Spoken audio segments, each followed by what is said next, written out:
Hello. Oh, nang ma kha. Tu na lo en tu nge hi. Lo dam em. Minecraft mi zo 1.19 of India kan lo le to a. Tu na hian in than thu ko lo thrit lok don zo a. He ta hian ke ina hian lo kal ula. In ong kalem. Ong kal zel ro. Thut na ta han lo thu la hei ta han storage bula ta han lo wa thu mai ro. Ma then kha. Ta hian ga thu nga. Than thu ko lo thrit lon zo ni. Công ca he khar le zel tu ra ni a. Mi ron lu lo nan te han kan khar to riang o tuma lu bel thei to lawa ka than tu soi tu ri tui mu than thu ani lawa khoi lai pasal tha than thu po ani lawani tuna ka than tu soi tu ri ke ma chan chin ani a true story ani a mun takin lo ngai thladoni o jingkar lo ni a khumatang chon ka tho chuka chunin episode ma sa kan soyang khanin episode le chunin villager lampang kan boi pui le do tonga so trai son an base om dona so trai son an base tura de son kan son pheitran tonga villager ho omna tur chu ka bo saya chen villager pani kha kala chuka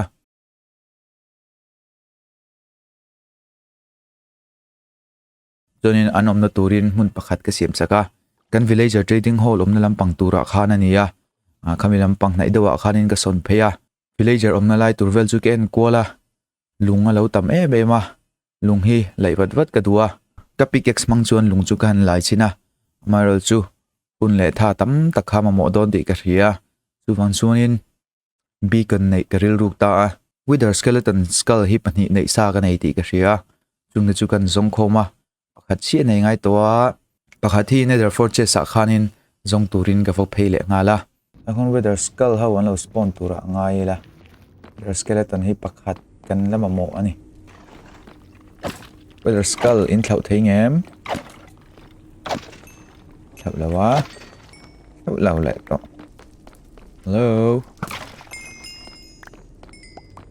hello no pani no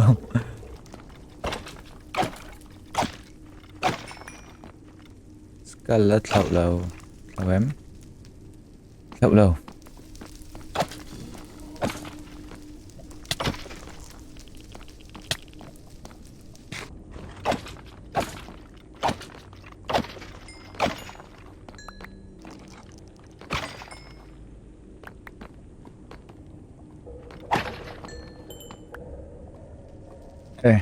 wither skeleton chu kan lo nei der to nei hi der lo hlanin kan lo nei dei to nei hi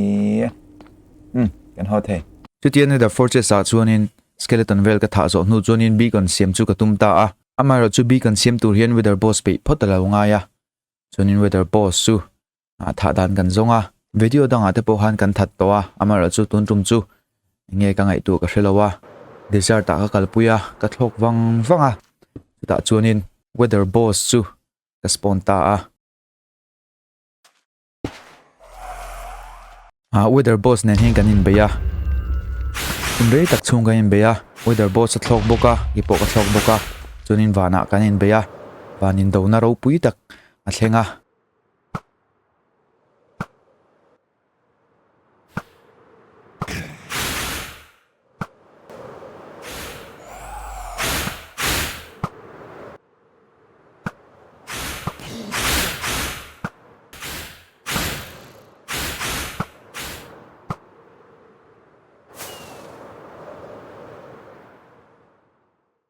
rei tak kan in be nu chuanin ka chole ka rocket te a zo hnaya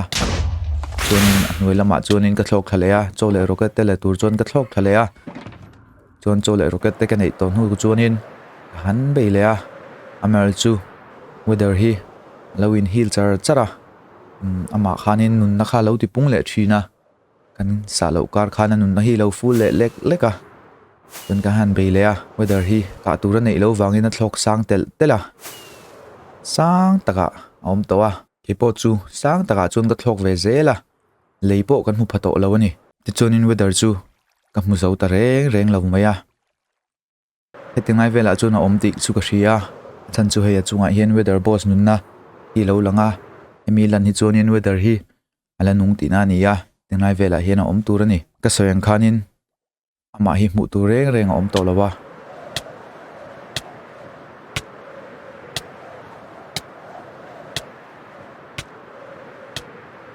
chuan chuan ti dan te kan zonga kan Google call vela wither boss si a dispon them ti te kan zonga a senga dispon thei si lova thlok chunga chuan kan hne to lon lo ti ka chiang sia ti dan kong kan zong zela ti chuanin thil phat kha chuak ta amara chu ke thil ngai tu chia pokharot ngai lo ti tura kalawin rin ngai reng lo ania amara chu kong dang omin ka to si lo Minecraft a chun kan loot le a chuin wither boss omna lama chun ka phei le a ama chu mu thei lo mai la ka game mode ka thla ka ngai ta ni tuna hianin game mode hi hard mode in ka khel me ka peaceful ka set chuanin hostile mob zong mob min tin thei ho zong hin bo vek dona chu ka be se na om chuna ni chuanin ka game setting zu kan thlak don china peaceful a chun kan tia ka click ta whether boss su bota alo mom viewa amaro chu karil ruwa in them lo na lian tak kanaya hard mode ta chun kan set thale wata mob dang te pon lo spawn le zela pangai chun kan khele ta chuan atop ta ka ron sai tum zok tak chu Minecraft mo game lo amo nun trim ma hianin achangin kan chak lo ti ron sai ka tuma achangin kan chana thadawa chang kan chana chia machine te chu kan fam kim lawa chuan chonin kan thileng kim tina hian thil ti sual kan nei thina kan thil ti sual awang han nual mei lawin in siam that nan kan man chonin thil thalo kan ti te pokha thil tha tak ani thei ani na chon kan khele chan toang ole ti han kha kan video intro nia kami kan intro kha munam tin ni chon lo like lai la subscribe lo chon lo subscribe doni o ai varang ve ko se rang ve hey kan hunga kan iron golem spawn na hi hey peaceful ka da wang khanin hi bawa iron golem ka lo spawn lo chara amara chu hey dang te ka lo son le to dang te ka lo da to hey ma chon pumpkin kha khuma amara chu iron golem hi an spawn thadu lo rio me ya peaceful ka da wang kha mon le o ka ti dawa ma senga ni ka ring che si lawa hard mode ta tu na chon om to wa iron golem spawn thalo hi beacon sim na han kan mang do na ai o hey lo spawn iron farm dang kan la siam wa tangai do na ni beacon sim na tur tu na kan ngai tuanga chonin kan layang patrai kan lai tur khamo whether khai ne ta silawa enting e beacon nei thenga in lo tin me thea nether fortress a han kalo kal leya ta chen whether skeleton ho ha kalo that leya skeleton kha pathum kalo nei leya ama chu tu na ka bedan tu hi dang lam deuh hleka do thirang eter hen ten alo oma ta henin whether kan spawn anga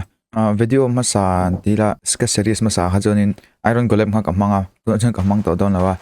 iron golem tlo hianin kan devel chin don ne ready kada diklaw whether boss kan benga kan he kalut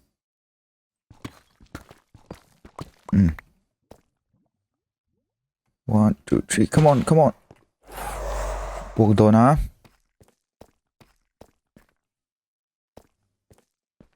cặp mà là ngập về lại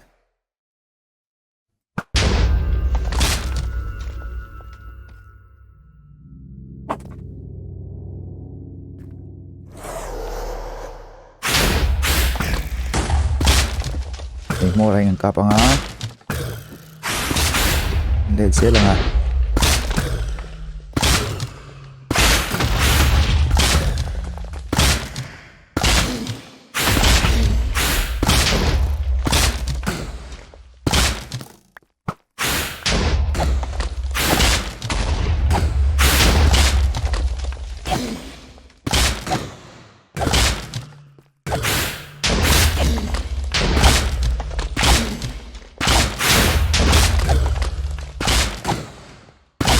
come on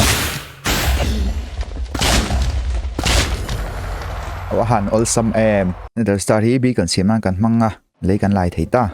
le kan du wanga thil kan ton na sajia hi han than thu te in lo ngai thlak pha a thapia ne ole hey kan silk that speak expo hi alo chetrep to a chon stone hi tam tak kan ne ya hey stone hi double chest khat tran kan nei to a kan lo lai nge ka beacon mangkhanin beacon ero chu ka son to a ka ti chele to a munna ka son do na wangin kan hei stone po tam tak ne kan thil lai chu kan vo enanga kan thil lo lai kan en ma hianin hemi kan thil lai hi amin inspire tu a style ko copy pakhat oma chu BOO ti nia YouTube han lo search veula ani hi architect ania architect retired to nia chon Minecraft a khel thina builder a chonin hei building wizard an ting ji kha nia thil siam theme ma chon in en du chonin BOO ti han lo search vula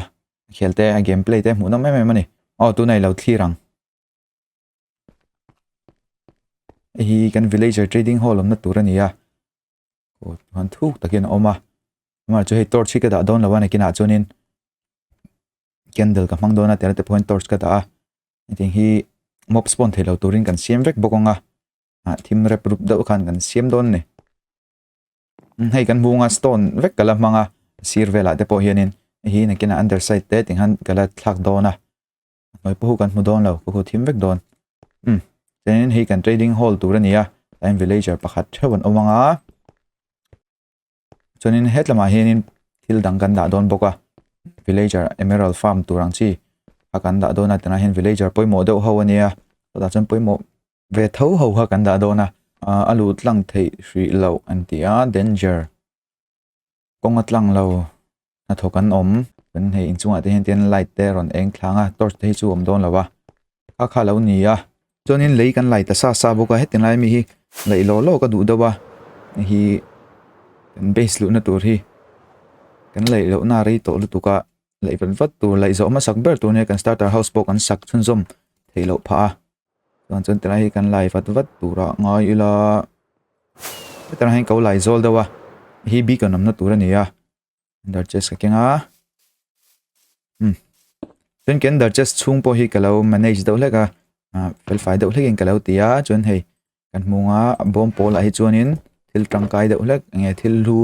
au khania tangkai vek thowa ma seng thil lu do big diamond te obsidian te gold te lapis ka te lapis te name tag te emerald te ting ho khania chon avai wa chon kan en longa hei tan chuanin ei tur te chon tain fireworks le arrow oma and redstone box ani ai creeper mo ko ti man lam la unlocks lui peng thin shadow ka ne ya hianin kan tem chinang e thian pa chu sota kan lawa khana mai thian pa dang tu ko ron shoi don akha kan goldie kha nia goldie thian pa tur hi tem lokang voi khatna first try lo tlat block tu man zong them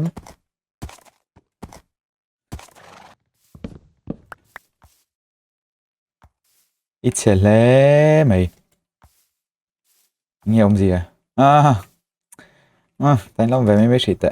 anh có đi chuyển pa lâu thì đâu nè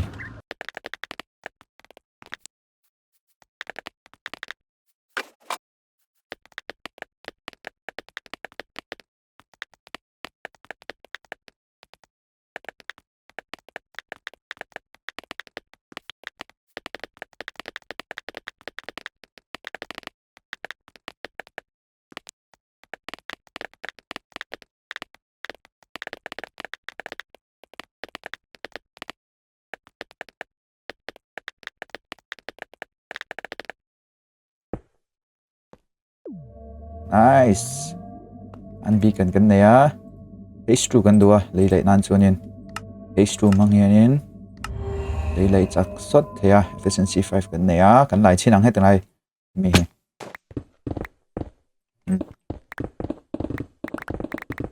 cho đó nè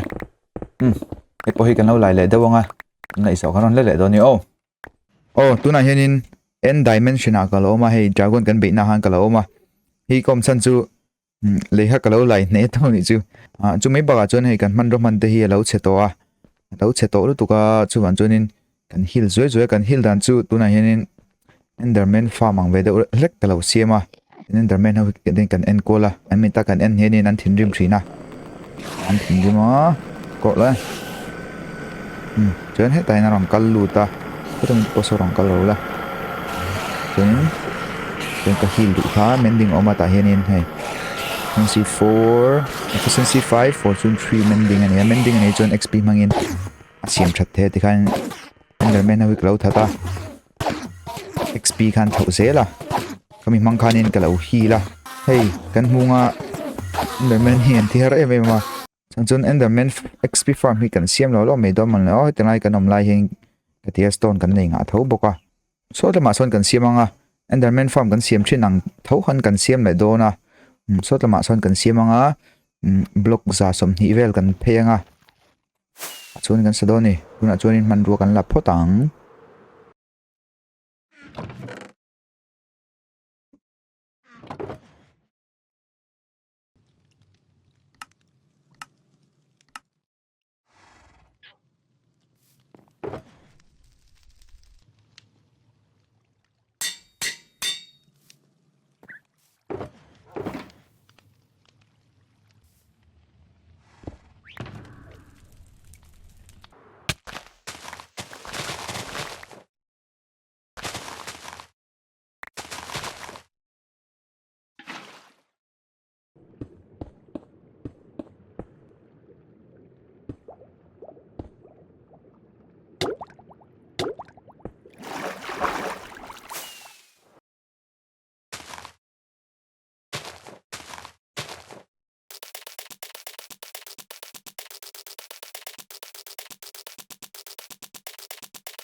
Otla hen Enderman farm tu chikalo siama heta hianin hei redstone tlem siam aya redstone kan ti dan hi soi fi pain kalo ti do na time piston pai kalo da hi sticky piston tu nia slime na han kan combine ang sticky piston alo changa hi du huna off du huna on le mai thei turang han karel ruk dawa chuwan chu ni tin kalo ti du ani sticky piston in anor tur kha tian in da lenga block khata norma dona chun hetami pon block khata ron norma dona chuan chun ta sticky piston ve thunga chun norma tur kha kan da vele thunga ana lai hi kan kina kan la ti ko dona kan ma mo le chu repeater kan ma mo repeater kan ma mo na chan chu repeater hian signal hi ena san pa thewin nan mo piston hian chunin anting zonga hianin tianin power line hi kan da phenga try na kina kala cover du dona tuan cover kha lo long an cover du dona chuanin tin kal phenga repeater nuwa khana vocal lenga tin kal kol ta lever kan neya lever hitting an da chunin khana kalanga pakhat hi kal lawa achan chu signal hi kan chiranga hetatang hen nortana input a pe a 1 2 3 4 5 6 7 8 9 10 11 12 13 14 15 15 thleng hi redstone signal hi kal theya pakhat khana phalau chi chi chuwang chon ta hen repeater kan da ve de nga tapo hen repeater kan da ve de nga chonin khana kal thei to a na redstone na hen mob to spawn thelo tur ania maro chu mob spawn hin lo om le thina chon en kan khar de nga poi khar de nga mi on le off na hi alang do na lever kan da hianin lever thodan kha kan thiang chu mo kan sei nan le luk ne ta poi na thok da theilom kan on khanin ta hin enderman ho kha khit tanga ron spawn khan ron thlanga thaina ron thlanga vai kha chit pongai khan an omanga chunin kha ender pearl te tam ta kha om thina chu chu kan du lo thina ni entity tam na tu kha chon den kan off anga kan off chunga chu an ta char changa ku ko dona ena la ko dona ma chu tun ta chon lo khar hri lo kan tla palang chunin maseng hi du dan de hlek kan ya button hi man ka duwa lever kan man kha chunin input output signal ringot khania hei kan munga hei input ania chunin tan hei repeater hi chu nge signal ti chak non tu kha ane mei ta a chunin input ania wire kala chunin piston kha va power a kha input atangin tikhan signal a chuka khanting khanin alo omta khanting lo chi opposite zone chi haka duwa output tom lok sa tang khanin input atanga control kha ka du sia kheti om hi chonin enderman ho kha an ta kha char me don sia chon antic light po signal in on tur hang gan duwa ma chu om char thei si lova kha kan buina nia not gate hi kan mang theya ta hian du chonin logic gate sin kina karon la safe dona restaurant tan hen tangka emema logic gate chen ti chonin electrical dan vel nia electric mai ni lo po thil dang ti nang khana lo man theya he minecraft po han tangka emema hi hian signal ape chuk top theya chonin kan power chonin khanin kan duang tak khana om theya khanin hei kan du danang tak khania hei kan off them heta tang hianin button tang hianin kan off thei lawani kha kan du lo dan zong takin oma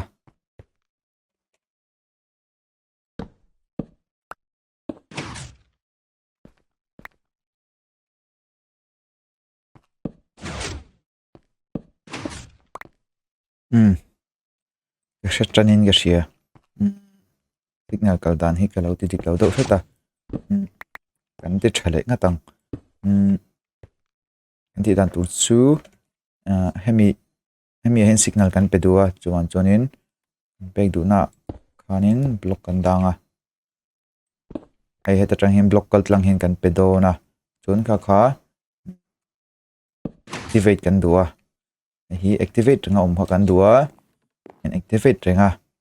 chuanin signal kal dan pa ngai chuanin hetia kal tur hi nia ten button kan dangai and off tura ngai la and off chienge ten kan man lo se hetia ti lo hianin button hi da na tur hi kha block hi nia hemi block hi kan power ngai don't take oi sorry redstone khan ol samta khanin kan du danang tak khan om towa khanin on charchara ti hianin ei kan mungas aran en hi chuanin on ti na nia on charchara chuanin kan du tok nu khanin kan off lại cái vòng thì khăn tu gì cái này ni zana khanin đã khát lệ chân về đã nị đó gần khenga restaurant vel buổi bui khanin tle mà zong kalau ti dang lam theta tle mà zong ti dang lam theti khanam fai kalau so ve ka he